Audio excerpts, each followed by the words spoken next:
لگائیے کہ اہل سنت والجماعت اہل حق گروہ کی 73 فرقے ہوں گے، ایک نجات پائے گا۔ میں اکثر یہ حدیث پیش کر کے یہ کہتا ہوں کہ کچھ لوگوں کو جب یہ روایت اور اس کی تشریح کرو تو کہ ارے اختلافی بات چھیڑ دی مولوی صاحب نے، یہ تو بحث ہی نہیں کرنا چاہیے۔ اگر یہ ناقابل بحث ہے، ناقابل بیان ہے، خلاف ادب ہے، تو سب سے پہلے تو نبی کریم صلی اللہ علیہ وسلم کو نہیں بیان کرنا چاہیے تھا۔ نبی نے یہی ایک حدیث بیان نہیں کی، اور بھی بیان کی کہ تم میرے بعد زندہ رہو گے تو اختلافات دیکھو گے، ایسا ہوگا، یہ فتنے آئیں گے۔ پھر شر اور خیر کی حدیث میں بخاری کی روایت میں حضرت حذیفہ کی ہے کہ ایسا فتنہ پیدا ہوگا کہ ہماری ہی قوم کے کچھ لوگ جو ہماری زبان بولیں گے، دعات علی ابواب جہنم، وہ جہنم کے راستوں دروازوں کی طرف بلائیں گے،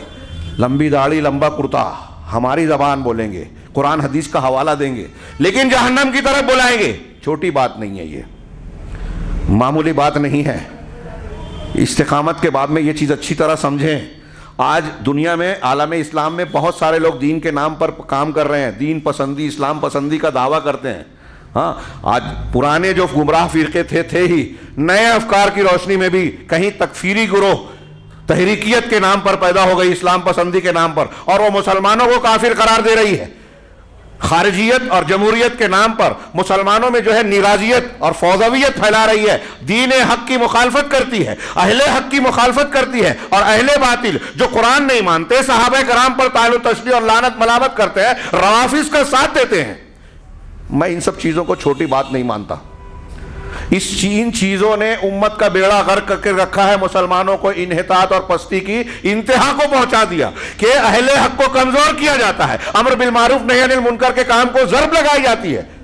غیر ضروری مباحث میں، اور ایسے مباحث میں جو لوگوں کے ایمان اور یقین کو جو ہے متزلزل کر دے، اس میں لوگوں کو ملوث کرتے ہیں۔ کوئی صحابہ کرام پر انگلیاں اٹھا رہا ہے، کوئی بات ثابت شدہ حدیثوں کا انکار کر رہا ہے، کوئی عقائد کے جو مسلمہ اصول قرآن و حدیث سے ثابت ہیں ان کے خلاف باتیں کر رہا ہے، اور ہمارا نوجوان جہالت کی بنیاد پر اس کے پیچھے چلنے لگتا ہے کہ ارے اس کو تو اتنے لائک کرنے والے ہیں، اس کو تو اتنے ہیں۔ میں خارجیت والی روایت کے سلسلے میں کہتا ہوں کہ اللہ کے رسول صلی اللہ علیہ وسلم نے خارجیوں کے بارے میں کہا کہ ان کی نماز کو دیکھو گے تو اپنی نماز کو کمتر سمجھو گے، ان کی تلاوت کو دیکھو گے تو اپنی تلاوت کو، روزوں کو دیکھو گے تو اپنی روزے کو کمتر سمجھو گے۔ وہ قرآن پڑھیں گے لیکن حلق سے نیچے نہیں اترے گا، اور دین سے اس طرح نکل جائیں گے جیسے تیر شکار کو چھید کر باہر نکل جاتا ہے۔ اگر وہ ملے تو ان کو قتل کرنا، لائک نہیں کرنا۔ آج ہمارا نوجوان خارجیوں کو لائک کرتا ہے،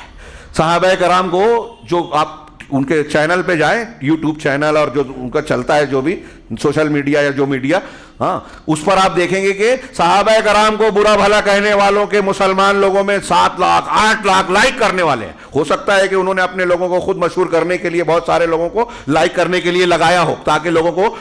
ہمارے لوگ بھیڑ دیکھ کے متاثر ہو جاتے ہیں۔ ہاں، ان چیزوں سے متاثر نہیں ہونا، دلائل کی بنیاد پر سچائی کو قبول کرنا۔ تو یہ دین پر استقامت کتنے پہلو رکھ رہی ہے آپ سمجھ رہے ہوں گے، اور اس کی کتنی شدید ضرورت ہے اس کو محسوس کر رہے ہوں گے۔ میں نے جو باتیں بیان کی، اور ابھی بہت ساری باتیں تشنا ہے، ہم آگے بڑھتے ہیں کہ اللہ